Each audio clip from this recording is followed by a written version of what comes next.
Assessment in Learning 1. It is described as assessments as learning. Assessment as a student's comprehension and understanding of a skill or lesson during the learning and teaching process. Assessment in Learning 1, I have learned about the different kinds of assessing students based on their performances and also between students and their teachers.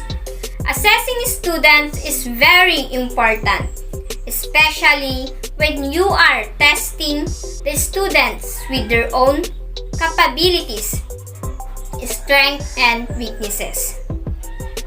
In Assessment in Learning 1 helps the teachers to be fair about giving the students points in their performances. It is their way also to know if the students learned something or not. It is their way of getting to know how they will teach the students based in their assessments results. These are some kind of assessments in Learning 1.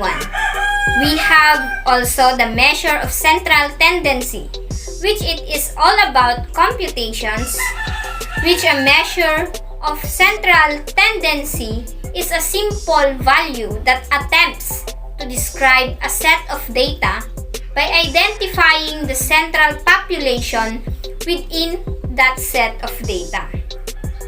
We have also the utilization of assessment, we have the analysis, and we have the roles of assessments, which it is all about different ways in assessing students, like the assessment for learning. The preposition for in assessment for learning implies that assessment is done to improve and ensure learning. This is an assessment that is given while the teacher is in the process of student formation, learning. It ensures that learning is going on while the teacher is in the process of teaching. Assessment of learning. This is usually given at the end of a unit, grading period, or a term like a semester. This is usually referred to as the summative assessment. It is used to certify what students know and can do and the level of their proficiency and competency. Its results reveal whether or not instructions have successfully achieved in the curriculum outcomes. Assessment as learning.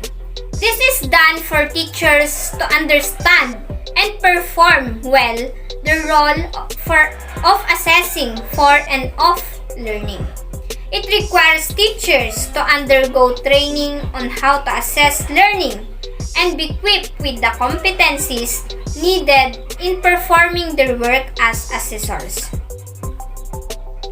In general, we have learned that Assessment Learning 1 gave important role in our lives. We have learned that assessments is a good way of assessing students. Especially, it helps them or us to discover and develop their talents, skills, and capabilities.